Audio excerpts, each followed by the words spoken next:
how you ended up at Roulette. Good question. Well, the way we ended up on Roulette Records really was one of the great stories of my life because of who was involved. I went to New York really not knowing anybody and relying totally on the people who were with me selling the record. And Hanky Panky had hit so strong in Pittsburgh that we really weren't worried about getting a deal, but it's a matter of, you know, who are we going to do it with. So we went to Columbia, we got a yes. We went to Atlantic, we got a yes. We got a yes from, I'm trying to think of Laurie, a yes from Epic, a yes from Kama Sutra, who was real hot right then, and a yes from Roulette. Roulette was like the last label that we went to. So we were staying at the City Squire, and all of a sudden we were just, you know, really giddy from all the success that everybody had said yes, and so really it was our call where we were going. And all of a sudden the next day the record companies start calling back one at a time saying, listen, we got to pass. And one by one, all the companies who had said yes are suddenly saying no. And then we got it out of one of them that Morris Levy had called every record company and said, this is my record. Now, Morris Levy is a, if you don't know who he is, the president of Roulette Records was a pretty notorious character who, you know, was one of these guys, basically, you know what I'm saying? But he was good. I mean, he was like right out of a movie. I mean, he looked like Al Capone, only he was bigger and scarier looking. You know what I'm saying? So anyway, Morris wanted this record, and that was the power of Morris Levy. And one way or another, we were going to be on Roulette Records. So that's actually how we ended up on Roulette. And you were with him for? Lots of years. We actually from 1966 to 1974 we were with Roulette. We sold about 105, 106 million records while we were there. Well, getting back to finding yourself. Well, let me ask you about Bo, because Bo seems like he was a character and a great songwriter. You know? Mm-hmm. You know, what was he teaching, or what did he bring to the? The fridge. It's the fridge. You want to unplug it? Or. So you're asking me about Bo, right? Yeah. I mean, because Bo is writing, as you said, for Kama Sutra and for Buddha, and doing all this kind of bubblegum stuff. He was writing for the 1910 Frukan Cup. Yeah, it's true, but that was later. Yeah. Well, you know, when Bo Gentry came on the scene, he was brought to me by Richie Cordell. He became Richie's partner, and. You know, there was this great little team developing of people between the Brill Building and 1650 and Roulette, and I was suddenly meeting a whole lot of people. Well, Bo is a real interesting character. Bo, I used to call Bo the king of four-track because Bo would write these little ditty-bop, almost nursery rhyme songs, you know, and you go, get out of here, I'm not going to sing that, and a half hour later you can't get it out of your head. That's the way it was with me and Bo. So Bo and Richie together brought me I Think We're Alone Now. Now, we had recorded a couple of things before, but this was really something that you know, I heard immediately, and they brought it to me, and it was a ballad. And you know, they had slowed it down and they were playing it on the bass notes of a piano. And I loved the song, but, you know, I just didn't like it as a ballad. So we went into the studio and started fooling with it. Did you want to maybe show me? Yeah, that's where we, you know, we came up with the, you know. So how was it before? Can you kind of demonstrate where it went? Oh, it was like, children behave. You know, not the same song at all, not the same record. So anyway, you know, we pepped it up and we added the eighth notes, and just reworked the record and did a demo with Bo singing the lead, and it sounded great. You know, we all knew that was the version that had to be the record. So we took it back to Morris. Morris flips out. I mean, he really flips out over this record, and we recorded it Christmas Eve, 1966, and it was a great Christmas present. Can you play maybe a verse or? Sure. Well, let's see. Children behave. That's what they say when we're together. And watch how you play. They don't understand, and so we're running just as fast as we can. Like that. Actually, I played the slow version, didn't I? You did. But anyway, I think We're Alone Now really sort of took us in a different direction. You know, it really got us beyond the garage band thing that we had been in for, you know, our first 3 records. Actually, the first 2 records. It's Only Love was our 3rd single, which was Richie, the first song by Richie that I did.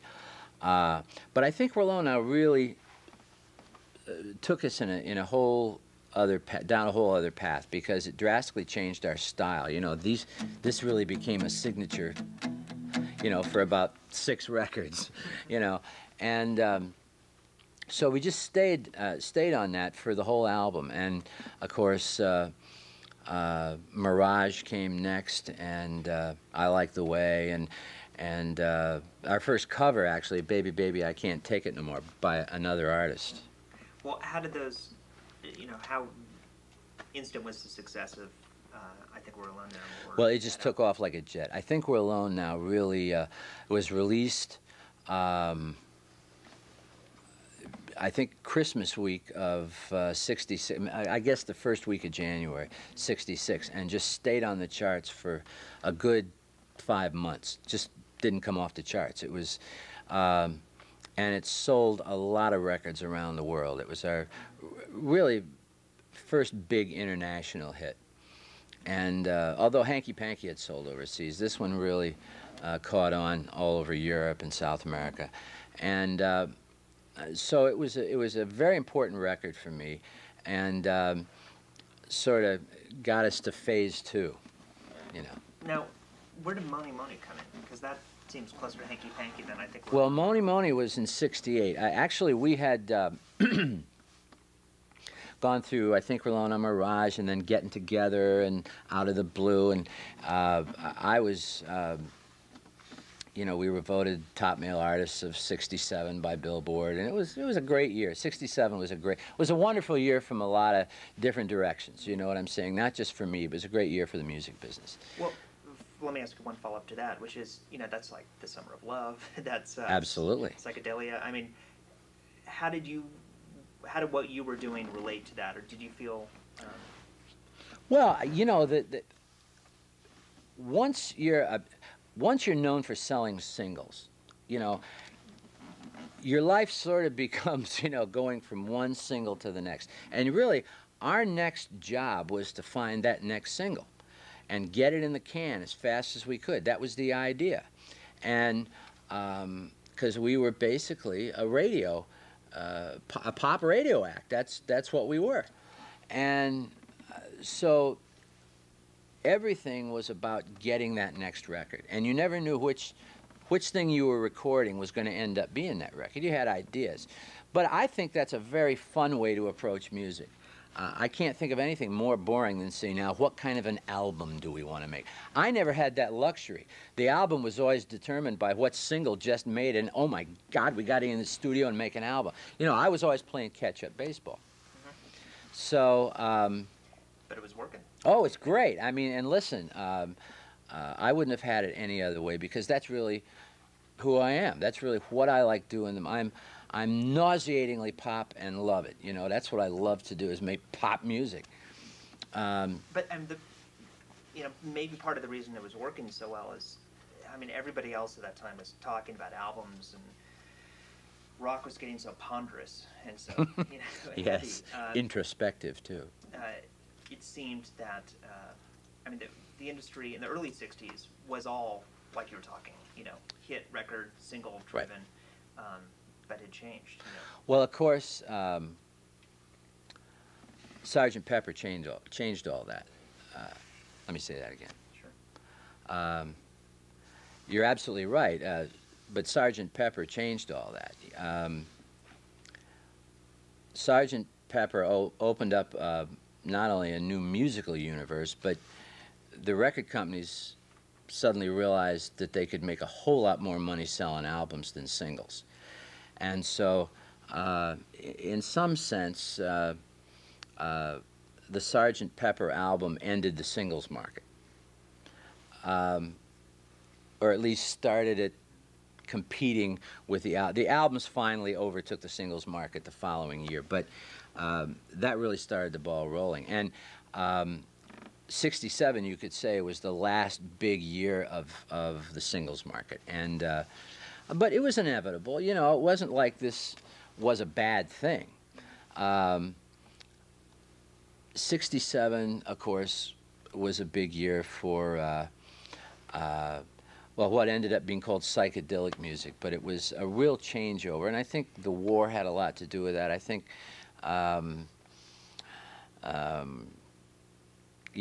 unfortunately, drugs had a lot to do with it, and I think that, we were all sort of waiting to see what was going to happen next. I mean, there was this. The thing about 1967 I'll never forget is hearing Happy Together by the Turtles and Strawberry Fields back to back on the radio for the first time. Now those were two different universes, but they were coexisting. And that's what made '67 such a dynamic year, is both those things were happening at the same time. And I mean, you're right, as things were starting to go like that, between pop and rock or whatever you want to call it. In '67, they were still in the same universe. Right. '68, suddenly you had, Are You Experienced and, 1, 2, 3 Red Light or something. Right, right. But the difference in 1968 was almost, a comedy routine, where in '67 they really were tracking together. Of course, '68. So much was going on politically in '68. I mean, we were on the Humphrey campaign. We were all involved in politics that year. And well, tell me about that, because I've read some about that, and I know. Well, we had started out the year with Mony, and I just real quickly, Mony really was an accident. We had gone in the studio and laid down this sort of silly. We hadn't written the song. We laid down this silly track and just kept messing with it and just kept adding things and changing it around and splicing this out. And pretty soon we had this track that we liked. And we wrote a song, but we had no title. I mean, we actually had the lyrics, but we had no title. And it was the night before we were going to do the lead vocals, and Richie's up at my apartment, and we're freaking out because we got a recording session. We got no title, no working title. So we're looking for like a Sloopy or a Boney Maroney or something, but everything sounded stupid. So we threw our guitars down and walked out of my terrace, and I look up at the New York skyline, and I see Mutual of New York. And this is a sign that I'd seen a trillion times, M-O-N-Y, and it started flashing. Mony, with a little dollar sign in the middle of the O. And Richie and I just started laughing because, it was like God giving us the title, And I've often said, if we'd been looking in the other direction, that thing would have been called MetLife. Equitable, maybe. We were